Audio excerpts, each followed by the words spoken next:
why did you choose to originally go E36 chassis? Everyone says it's like the proven chassis now. I think it is, yeah. I think E36 is the best car. You have probably made it out the most unscathed. Seems to be running really well. It was until top 32 yesterday, yeah. Last event, my shift knob fell off. I laid down That's not that bad, though. Come on. I laid a killer lead down in New Jersey, and then on my chase run, I snapped the shift knob off of the shift handle. Flag, it's all good. Oh, and Jack Davis comes in shallow on that first initiation. Jack Davis initiates in that Deutschwerks BMW, the E36. Here goes Jack. Look at that. I mean, just power up. Oh no, we are hearing that Jack Davis, he is going to be a DNS. Do not start. The car is dead on the line. He will have to retire until Alaska will get handed the victory. I've been drifting almost 11 years now. And in my 11 years, I've understeered like one time. I think a lot of the guys that struggle with not having enough front grip are the guys that drive with the front end too much. Practicing on the sim, not wrecking, and then avoiding wrecks, it pays off. Surprisingly, the gear ratio I ran on the simulator was like 3 miles an hour different than what we ran on my car this weekend. What is your perspective on some of the things they've done, not just at this track, but just the entirety of the year? I'm not a big fan of the seating bracket because I've always been pretty good in the lead, so I could put down some good leads and qualify pretty good. Do you think that hinders you at all, flying under the radar more? I think it does, yeah. This is just what I believe, but like the last few years, it seems like anytime I would go out for a run, they would talk about the other guy. I just never did anything cool enough. I don't know. I think if you go back and look at my driving record, I can always lay down a pretty good lead, but I've always struggled with the chase, and I'll be the first person to admit that. Do you think you'll regret it if you continue to do this? Yeah, I think I will, and I'm really trying to change that. You're just gonna have to take the risks. It's part of drifting. Because if you don't, you're never gonna put on a crazy chase run. You're never gonna impress the judges. You're never gonna throw it on someone's door. And that's just something that I am trying to break because I have years of bad muscle memory telling myself not to do that and just risk it. I mean, we have to risk it if we want to do good. Yeah, I've been wanting this shit forever. I've been in the field with whatever they throw at me. Brush it off, pick myself up, moving on to the better. Hey. Ain't no errors, baby, it's a new era. Welcome back to the Circle of Drift podcast. Thank you again for stopping in every single week for a brand new episode. And of course, this show is presented by SimHQ, where you can always save 5% off on your next upgrade using code Circle of Drift. And if you have no idea what I'm talking about, my name is Dawson, and here on the Circle of Drift, we interview some of the most interesting personalities within the industry to provide you with some of the best info and opinions possible to help you get into drifting. So if you do find any value out of this or learn anything, all I ask is that you consider subscribing and hitting the bell notification so you're always updated with every single episode. But again, we are back at FD in St. Louis to hear from Jack Davis, a prospect driver in Formula Drift that has been driving for quite a while, but more recently into prospect in the FD world. So without further ado, let's go ahead and get into the episode. Well, here we are again with another episode at FD here in St. Louis. We got Jack Davis, new face to the channel. So give a little rundown on yourself to anyone that doesn't know you or has probably just seen your car or anything like that. Okay, this is my 4th year in Formula Drift Pro Spec. I drive a LS swapped, supercharged LS swapped BMW E36. I'm from Oklahoma. I used to drift in Oklahoma Full Lock Drift, Lone Star Drift a lot. In the last 4 years, we've been in Pro Spec. It's been a really fun time. I've learned a lot. Car has advanced, I've advanced, and we're just here to have fun, put on a show for the crowd, and put down some killer laps. Hell yeah, dude. Well, you mentioned supercharger. Yep. I gotta ask, why put an oven on your motor? Well, Especially making that much power. It's not a PD blower. It's an American forced induction supercharger. So that paired with my Treadstone Performance intercooler, my IATs don't get too hot. Now with my newer blower, it's a 94 millimeter. After 2 or 3 runs, I'm probably seeing like 140 IAT. So it's not that hot compared to like a Magnuson or something like that. I have a pretty big intercooler. I don't have that many issues. I know a lot of the PD blower guys do, but with my blower, it's so efficient, I don't really have to deal with all that. That's cool. Yeah. So why did you essentially choose to go blower over turbo just in general? Well, the E36 engine bay is pretty small. I like turbos. I think turbos are sick. But when you put the V8 in the E36, there's really not much room for a turbo. I mean, you can do it, but I don't want hot pipes running around and burnt plug wires and stuff all the time. So we chose to go with the supercharger. So what faults are you dealing with since you prefer the turbo, and that's I assume because of the drivability wise? I prefer it because I think it's cooler. Okay. But then for reliability and ease of service, the Supercharger is the way to go. And an E36. Now, if I had a different chassis with a bigger engine bay, that might be a little different. But for my car, my setup, the Supercharger is the best fit for us. Yeah. What type of servicing are you having to do on it? Like, is there a regular servicing for that specific Supercharger? Just oil. My blower holds like 3 ounces of Supercharger oil. You want to change it every few events. And then, I mean, it's pretty hard on the belts. So we got to check, make sure the belts are good. You don't want to have a belt fly off. Make sure your tensioners are still strong. You don't have any bent pulleys, bent tensioners. But that's really about it. So we just change our blower oil, make sure the belt looks healthy, make sure the tensioner looks solid and straight, and the spring's still strong. And that's it. Well, I will say that you have probably made it out the most unscathed throughout this year with your car. It seems to be running really well. And it was until top 32 yesterday, yeah. Really? Yeah. What happened? Well, man, this event it started out really good on seating. Car ran great. I had some great laps. I got 4th place in the seating bracket. And then, like my last lap, my e-brake calipers brackets broke. So when I would pull the e-brake, the dual caliper brackets were snapped, and they were allowing my calipers to twist and then jam themselves in the rotor. So after I would let go of the handbrake, the wheels would still be locked. So I did my last 2 battles in seating with the e-brake messed up. If you go back and look at my last 2 chase runs, you'll see me in the chase. The car just snaps to crazy angle. And that's because the e-brake was still engaged when I let go. So we came back yesterday morning, tried to fix as much stuff as we could. Nobody had dual caliper brackets around here. So we did what we could. We didn't get it fixed in time before top 32. So we had to call our 5-minute. We managed to patch it back together. Okay. I mean, it wasn't great. Yeah, it wasn't great, but it should have worked. You just weld it back together or something? Like, yeah, kind of. Oh, well, we moved some lines around and tried to make it work with the stock calipers on an inline setup. Gotcha. But we didn't have the right fittings. We didn't have the right lines, and it was just rushed. So we pull up for our top 32 battle against Corey Talaska. In my burnout box, I look down and I see low voltage. My alternator wasn't charging. And it was like 11.7, 11.5, 11.4. And I pull up to the starting line. They point at us like, are you guys ready to go? And I look down again and it's at like 10.7. Then the car just turns off. Because there's like a safety voltage cut in the ECU and it just died. Oh, so, that sucks. Yeah, I mean, did good in seating. 4th place, went into top 32, feeling great, driving against our buddy Corey Talaska. And then the car just died. And I already used my 5 minutes trying to fix the e-brake, so that was it. Dude, it sucks. Oh my God. Yeah. Well, at least that's just been this round though, right? Like all the other rounds you've done fairly well, right? No. At least from an outside viewer, it seems it. Yeah, last event, top 32, my shift knob fell off. I laid down. That's not that bad though. Come on. I laid a killer lead down in New Jersey in front of our buddy Chris Leonard, and then on my chase run, I snapped the shift knob off of the shift handle. So I went to shift to 3rd, and the knob snapped off. I threw it in the passenger floorboard, and the car was just stuck in 2nd gear. And by the time I realized it, I was already being gapped. I just grabbed the shift rod and smacked it in 3rd gear. I have a video of it on my Instagram. Man, it was so upsetting. Throwing my shift knob, looking down, like, well, that just happened. Yeah, in the middle of a run. Yeah, the run was over at that point. I was just on limiter whole time. It sucked. So this is 2 events in a row. I've had some crappy mechanical failures after feeling super confident and laying down some killer runs. That sucks that it's all just minuscule bullshit. Yeah, like a $50 shifter or, $200 alternator that I could have replaced if I'd known about it, if I didn't use my 5 minutes trying to fix the e-brake. It's frustrating, but that's part of it. Things happen. Does that affect, obviously, like you're running a program and stuff, so like does that affect your program at all with little mistakes that happen and cut you short in competition? Like, I mean, do you ever have to think about that at all? It does overall, and like if we're chasing points, but as far as like my program and sponsors and stuff, I mean, it's part of racing. Parts fail, things happen. I'm a pretty small team. It's just me and my buddies. I'm a full-time mechanic myself. I built the car. I did everything but wiring and the roll cage. So I know the car like the back of my hand. I always work on it, make sure it's up to snuff, ready to go. But you can't predict your caliper bracket snapping. No. And you can't predict using your 5-minute timeout and then bam, your alternator goes out. I have a spare alternator.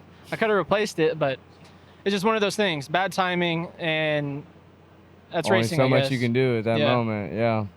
Well, how did you cut? Obviously, you said New Jersey. You had some issues. Did you get caught up in like the storm and stuff? So funny story about that. We left to go to downtown New York City and go look at all the cool stuff. Right as the storm happened, I was getting calls and texts like, hey, you need to take your tents down. Stuff's going bad. But thankfully, our tents were perfectly fine. We were wedged between like two really tall trailers and had all my tents and stuff set up. So I think the trailers blocked the wind. So we were like one of the few teams that nothing happened to our tents. So that night, Saturday night, we stayed in the trailer. We slept in the trailer, and we were going to head back to Oklahoma in the morning. Well, around Sunday at like 8 a.m., we're waking up, getting ready to start pack, and another storm came in Sunday morning. And all the trailers were gone because a lot of the guys left Saturday night, and all three of our tents got thrown across the parking lot. After we survived this storm, Sunday morning, we're waking up in the trailer and just hear bam, bam, bam. Oh, no. And then like, vroom. I open the door, we're running out of the trailer, and my tents are just flying across the parking lot. Did they get ruined at all? Oh, yeah. Or? Yeah, it broke no. all the frames. So we had to get new frames and fix some of the canopies and do all that stuff. It sucked. Damn, dude. Everything else was fine. Yeah. Just three fancy, expensive tents destroyed. And I assume like this is all very budget program. Yeah, Like, we do it's everything not- as cheap as we can. You know, we're not Losing rich. some canopies puts a hole in your pocket. Yeah, I mean, the frames are like $800 each. So you have three $800 frames get destroyed. You don't want to show up to an event with no tents. So it's not No. great. That'll make you look bad. Yeah. So why did you choose to originally go E36 chassis? And do you think everyone says it's like the proven chassis now. Do you agree? I think it is, yeah. I think E36 is the best car. Why? What's your reasoning for it? It's super easy to work on. You got McPherson front suspension. The control arm's 2 bolts, 1 coilover. In the back, I have a camber arm and an upper arm, and that's it with the trailing arm. So I can change parts super fast. I don't have 5 different control arms in the back moving around, trying to align that. It's just super easy to work on. The car drives itself with our FDF. Like, I just sit in there, hold the gas, and the car goes where it wants to go. It's light, easy to work on, like I said, and I think they look really good. I would agree with that. But to answer your question better, when I got an E36, I didn't even know what an E36 was. I started drifting when I was like 14 and a half. I had a stock Miata, and then I had a 350Z for a while, and then I was like, man, I'm kind of tired of this. I want to get something different. And a buddy of mine had a 325i E36 sedan for sale in Tulsa for like $2,000. I didn't even know what an E36 was, but I just knew that he drifted it sometimes. So I saw it on Marketplace or Craigslist or something, and I bought that car and I drifted it for like 2 times. And then the stock M50 blew up. And at that point I was 16, 17, and I built a LQ4 LS and swapped it when I was like 16 years old. And I still didn't even know what an E36 was. But now, like, I just fell into the E36, and I've been there ever since. No way. Yeah, like I didn't know. So E36 you've never even tried majority of other drift cars? No, I've driven a Miata, a 350Z, and an E36. Holy that's shit. Okay. Yeah. So have you messed with the E46 at all? Like, just, like I have mechanically? I have an E46 330i sedan, just stock power, that we take out to like the local fun events. I would like to build an E46 coupe in the future, especially with the new Big Duck Club like F82 body kit conversion. Yeah. I don't know if you've seen that. Yeah. That thing's sweet. I would love to do that, but I'm just sticking in this car right now. I haven't been in any bad wrecks. The chassis is still really good. 4 years in Prospect, the chassis is still straight, still solid. Hasn't been on a frame machine. How the hell are you staying out of wrecks? Dude, it seems like everyone and their mom's wrecking this year. I know. It's ridiculous. I've just gotten lucky, I guess. I've managed to avoid wrecks or not wreck myself. So, Do you drive in the sim? Yeah. Oh yeah. Okay, so you're probably practicing dodging and stuff. Yeah, Just yeah. by habit. Actually, I think it was our top 8 battle in the seating bracket. Adam Heischman spun in front of me, and you got to watch the FD live stream footage on this. Adam Heischman spun in front of me, and I spun with him so perfect. I backed the car up. We were like an inch away from each other. If you watch the live stream, you'll see us coming into OZ4. I see him spinning. I like grab a handbrake, back the car up a little bit, and I just spin out perfect with him. I was like, oh my God, thank God. It 'Cause I don't get didn't any want to more replace lucky any than that. parts. Yeah, I got super lucky. Jesus, dude. So practicing on the sim, not wrecking, and then avoiding wrecks, it pays off. It worked the other day. Do you find any other benefit out of the sim? I assume you do. Oh, just yeah. because you're on it all the time. Yeah, transition timing, looking for my zones, knowing when I'm on and off throttle. Also, like, surprisingly, the gear ratio I ran on the simulator was like 3 miles an hour different than what we ran on my car this weekend. On No the sim, way. I was running like 125, and I was running like 122 in my car for this event. Damn, so you had it pretty dialed. Yeah, That's super crazy. close. So other than just obviously getting familiar with a track, like how are you using the sim to train for each event? Me and my buddies who all drive on the sim, we like to practice different scenarios. So say, for example, my e-brakes broke. We'll do a couple laps where I use no e-brake at all. We'll do a couple laps where I try to purposely drive the track full throttle all the time. Or I'll have my buddy Alex on the sim do like 10 e-brake entries, and I'll just practice what happens on an e-brake chase. Or I'll have him do 10 clutch kick entries. That way, when I get to the track and my spotter tells me, hey, this guy's doing a handbrake pull initiation, or this guy's doing a big clutch kick flick, I've already practiced it. So I have a little bit more confidence going into the battle or going into the practice lap. I know what to do. I know I need to stay on the gas for 2 more seconds, or left foot brake and then flick the car a little differently. So I just use the sim to get my marks down and practice different scenarios, and a lot of it translates. I've noticed myself, obviously not at the level you are, but what cars specifically are you using that seem to be identical to your car? Or do you have one built? So my buddy Alex, again, who I practice with on the sim, he's actually built my car in the simulator, and it's really close. But another car I like to use are the VDC cars. I'll use the VDC Corvette. It actually drives a lot like my E46. That's or my wild. E36, yeah. Okay. And the VDC F22 drive a lot like my car. I would have never guessed that. Yeah. The VDC E36 is turbo and has a ton of boost lag, so I don't drive it on the sim. But the Corvette and the F22 are really close to my actual car. Okay. Now, what are you doing? Like, what cars are you using if you're just trying to have fun? Like, I use the BDC competition cars. aside.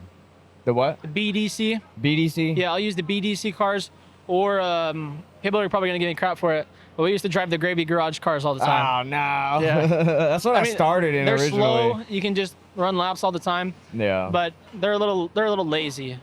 I've really been liking the in-style cars more. I haven't tried those yet. Oh, dude, yeah, you got to. Do you like lack of? Didn't used to, but now after driving the sim, trying the in-style cars, lack of front grip is like, it feels so much better. Really? I don't know. I've never understood it until now, but you hear Denofa say it all the time. Like, he did that one video with donuts on the I front remember that. and just like absolutely proved you don't need front grip. I don't think you do. Well, I mean, obviously you want a little bit of grip, but for me, I've been drifting almost 11 years now.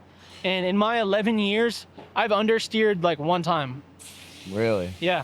All my buddies, they'll be like, oh, my car doesn't have enough front grip. I'm like, what are you doing? I think a lot of the guys that struggle with not having enough front grip are the guys that drive with the front end too much.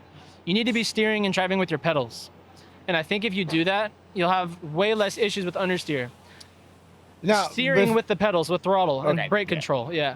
So I was gonna say, like, explain that a little bit more in depth, because people say that all the time, but I know there's people out there viewing that, like, they don't understand the lingo quite yet, so they don't really know what you mean. So in drifting, right, we use a lot of the gas and the brake to steer the car more than physical steering inputs on the steering wheel. So if you're running a shallow line, you can either turn in to gain more angle, or you could give it more gas, clutch kick or something, overspin the back tires and gain angle in the car.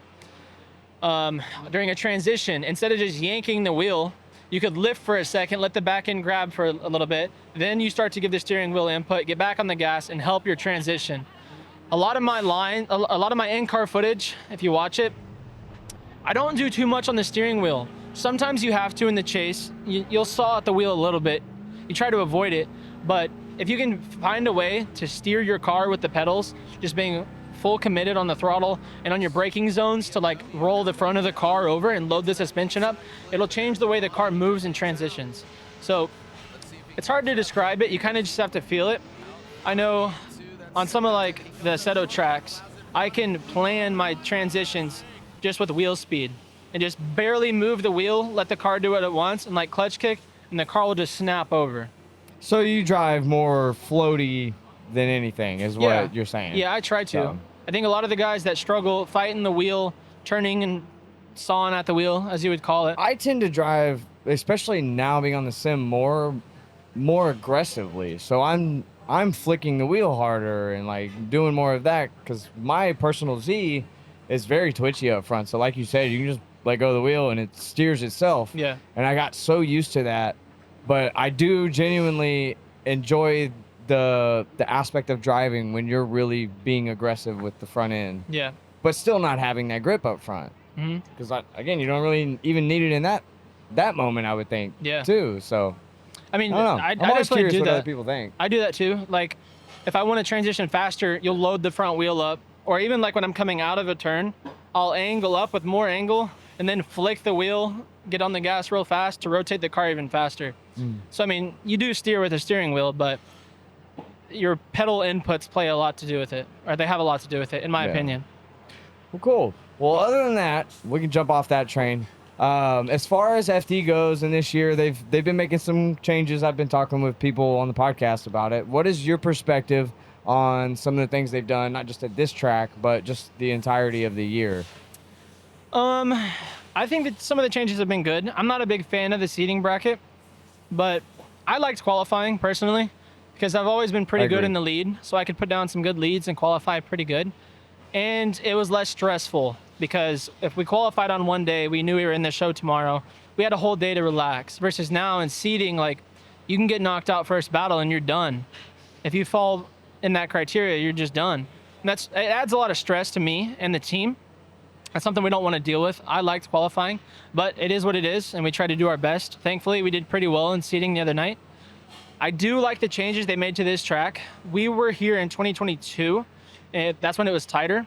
I like that they made it wider. It allows for more speed and a little smoother line going into OZ3. Yeah, it looked horrible with the shallow, the narrow track. It was. You had to like left foot choked brake up. and kind of bobble a little bit.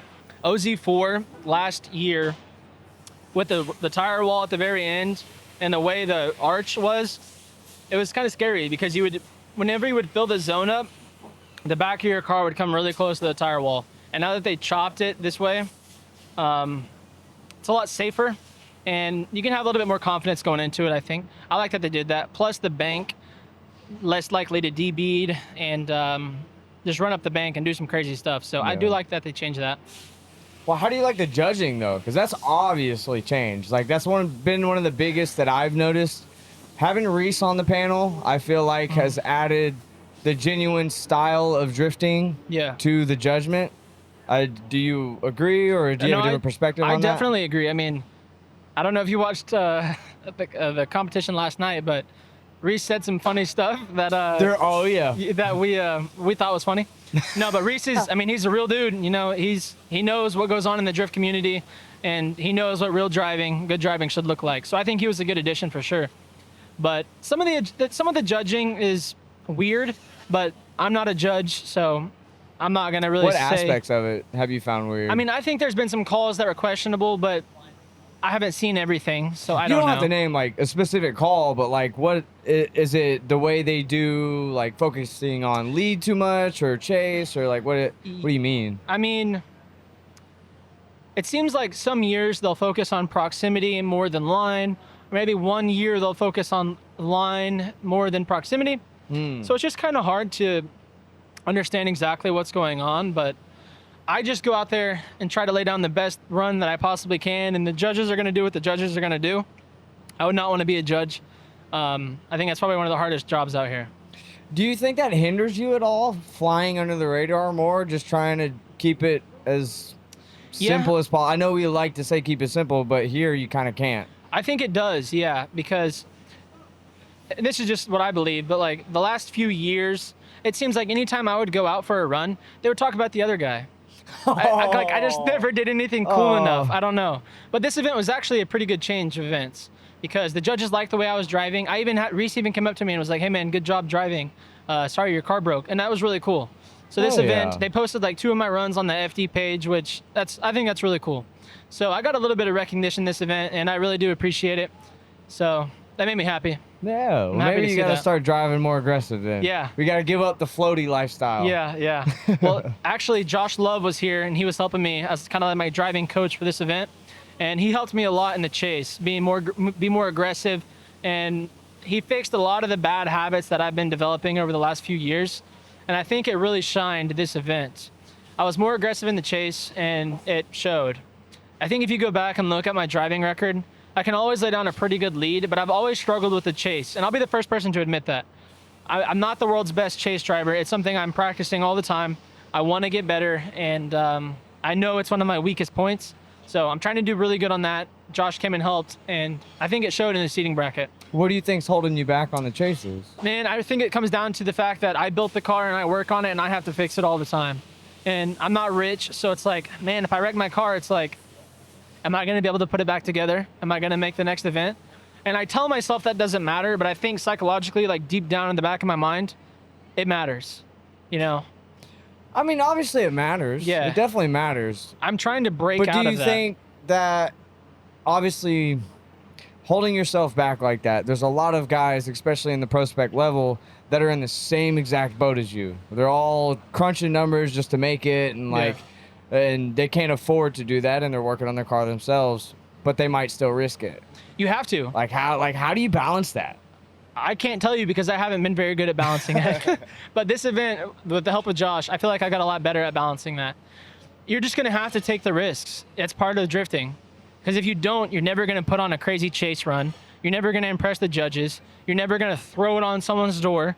And that's just something that I am trying to break, because I have years of bad muscle memory telling myself not to do that. And I'm really trying to break that and just risk it. I mean, we have to risk it if we want to do good. It's really as simple as that. Then what's the biggest thing that holds you back? Is it that, or is like what?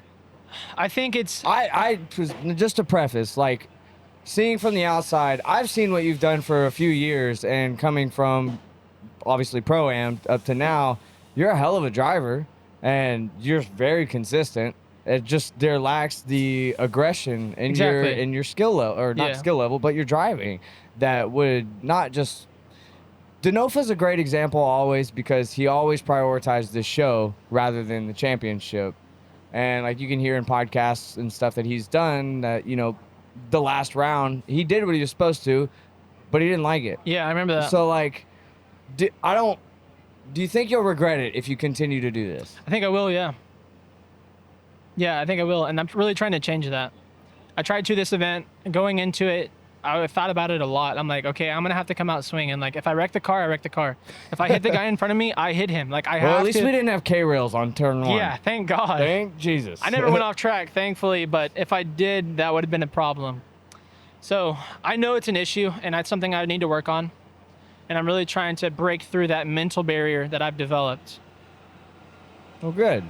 I hope it you works do. out. I wish I had a better opportunity to do that this event, but I got knocked out with a bad alternator. So hopefully going into Utah, I'll be able to channel that aggressiveness and really put on some really good chase runs, some solid lead laps as well. Well, you're going to need to for that track. I'm going to have to, yeah. Oh, is that like that from a camera perspective? It looks so fast. It's super fast. Is that one of the like sketchiest tracks? It can't be, because there's so much runoff, right? I think it is, yeah, because you can't see much. Going into the first zone, you can't see it. It's not like Atlanta where you come downhill, which is fast. Yeah. But you can still see your zones. In Utah, you're doing like 100 plus on the run up. You flick the car and it's not perfectly flat. There's kind of like a little spot on the road where it comes up. So you can't really see the zone until you're 100 mile an hour flicking it sideways. So you can't see it until then. And then the zones are only so wide and you're going so fast on the edge of the track. It's like one small error in your steering wheel input and you're going to be off the track. And by then you're in the sand and it's game over. Ooh. So the margin of error for Utah is pretty small. God, fuck that. Then you just get lost in the smoke as soon as you get to the last zone. Yeah, So. so there's so much smoke output because we're all in the throttle all the time. That's happened to me a few times where I get stuck too far back in the pocket and you can't see anything. Like, you just got to get out of the pocket as soon as you can and hope you're in the right spot. So you really need to make sure you're in the pocket in the correct position in Utah, because you will get smoked out. Yeah. And it's like a 5-second turn where you're just, wah. Yeah, so you just got to hope you're in the right spot. Oh, that's crazy. It's scary. Well, do you have like a different game plan, or like obviously the stuff we just talked about, but are you going into that event with a different setup or like just different plan entirely? Are you bringing anyone different to help, or? So the setup is probably going to be the same. I don't want to change too much on the car. If anything, we might put a little bit more grip in it and drive it a little bit more aggressively. But I think most of the change is going to be mentally. Just taking the risks I need to take and trusting myself, trusting the car. And then hopefully Josh can come and help us again. The rest of my team come and help. That way, if something does happen, we have our FDF spare parts. We have our spare BC coilovers. We can put the car back together. So I'm just going to go into that event trusting myself, trusting the car, trusting my team, and whatever happens, happens. But I think with a lot of sim practice and changing my mindset a little bit, Utah should be really good. Just make yourself door the car every time in the sim. Yeah, man, if I could Get do that used every to lap, I would. that. Yeah, yeah, that'd be ideal. That's awesome, dude. Well, is there any other events that you're doing? I know you do the Togue events up in Utah, right? No, is that in Utah? No, Where it's is in that at? Arkansas. Arkansas. Yeah, okay. so we do the Drift NWA events with Jeff Groff up in Eureka Springs, Arkansas. Total blast. I love those events. And then we also compete in Oklahoma Full Lock Drift. So my buddy Alex is actually competing in my old sedan. My sedan is the car that I won 2 pro licenses in. We just rebuilt that car with the help of our sponsors, and he's competing in the Oklahoma series. I actually judged the last Oklahoma competition with our good buddy Casey Cole and Robert Thorne and all those guys. That was a lot of fun. How's it being on the other side of the stick? Man, it's easy to see all the errors that we make as drivers. Yeah, it's like, ooh, that looks a little weird. But if I was in the car, it might not be that big of a deal. So we do the Drift NWA events as much as we can. We do Oklahoma Full Lock Drift. And then we also do Holly LS Fest. So I go to Holly LS Fest in Texas and Bowling Green, Kentucky. We actually just had LS Fest not too long ago and got 2nd place against our good buddy Jake Weiss, who you've interviewed before, I believe. Jake always takes me out, man. He's beat me like 3 times in a row, but every time me and Jake battle, it's a great battle. He's a I good trust driver, him, man. he trusts me, and yeah, he's a great driver. That's awesome. Well, cool. What's your perspective on the Togue event that you go to versus Drift Appalachia? I don't know. I've never been to Appalachia. Drift Appalachia. Well, just from an outsider perspective. I think they both are really cool. Yeah. I think the Drift Appalachia road is probably a little bigger, but I think the road we drive on in Arkansas is a lot tighter as well. I would love Y'all's to do. look so sketchy. It is sketchy, man. Whoa. There's just one video I have of me throwing my car into one of the zones, and my front bumper is hanging off the road, and my back bumper is hanging off the road. Like the road is as wide as my car, because it's like a service road that this church built down this mountain in Arkansas to like these different church exhibit things. So it's not like a full 2-lane road wide. Yeah. It's pretty sketchy, but when you get it just right, it's a blast. It's a lot of fun. And then the Drift Appalachia events, they look like a blast. I would love to go to one of those as well. They're very structured. I don't know how y'all's are, but I mean, it's to the T. Safety is the biggest priority, Yeah. Oh, yeah. but I really applaud them for the way that they run that event. Yeah, it and looks I hope awesome. that y'all's kind of gets to that level too. That road just. I mean, it's I not could mine. not. I just go. I've been fortunate to drive there. Well, yeah. But yeah, I hope it takes off like that too, man. Because it's like 3 hours from my house, so it's super close. Everyone down there is super nice. They've taken me like a good friend, and the vibes are just really cool there. I like all the guys there. Driving's amazing, and you have to push yourself 10 out of 10, or you're flying off the road. So You're ballsy for taking the comp car. it was the only one that was still running. Oh no. So I didn't have any other options. It was my only car running. So I've taken it like 3 times. Oh Jesus. Yeah. I'll have to find the video of me throwing it sideways and front bumpers off the edge, back bumpers off the edge. But it was perfect Yeah. when you get it. Well, last question I want to ask you is, going into next season, if you had the sponsors on board with all the budget to do the proper build you want, what would it be? It would probably be an E46 coupe with the new Big Duck Club conversion kit. I think it looks awesome, and you still have the benefits of the trailing arm suspension, the simplicity of an E46, not the F22, E80, E90, or whatever that stuff is. I don't want all those control arms. That's probably what I would do. E46 coupe, big duck club kit. And that would be my car. What motor platform? LS. Supercharged LS. Or if I had the money, Grow up. super high compression NALS. Hell yeah. I would like to do that. Just a super snappy, high horsepower NALS. That'd be cool. Yeah. Man. Less issues, less belts, pulleys, just easier to work on, less complex. That's what I would like to do. Yeah, something that'll take you a day to fix when you get back. Yeah. Maybe a little bit more than that, but whatever. Well, cool, man. Well, do you want to shout out any sponsors or shout yourself out? Instagram? Yeah, so my Instagram is Jack_Davis_. Our sponsors are going to be Deechworks, Holly Performance, FDF, BC Racing, Finish Line Factory, American Forced Induction, Superchargers, and many more that all support me. And I appreciate each and every one of them, because for a small team like me, if I don't have sponsors to help out, we can't do it all. So I really appreciate all the companies and people that support me. They've got me this far, and I am trying to do my best and make everyone happy and put on some really good driving. So sick, man. Well, I appreciate you making the time. Thank you. This I appreciate is awesome. I know we got almost blown away, so we had to take a minute. But yeah, that was bad. Yeah. Anyways, sorry about this weekend. We go get them in Utah. Yeah, we will. Absolutely, dude. Thank you, man. I appreciate it. Absolutely. What another great episode this week. And obviously, if you made it this far, you're one of the OGs of the podcast, or maybe you're a new one. So thank you for sticking around this long. If you did enjoy it or learn anything new out of the episode, I just ask that you consider subscribing and turning on the bell notifications. But other than that, don't forget we do have merch on the site, thecircleofdrift.co. To the ceiling. Trust no bitch, can't catch no feelings. I've been taking long flights from the Bay to Ibiza. Hit home runs, I'm a ball like Jeter. I just want fuck, then I leave her. I'm a young pop star, call the boy Justin Bieber. Got a little money if you want, I can teach her. Whole life a movie, you can watch it in theater. Stay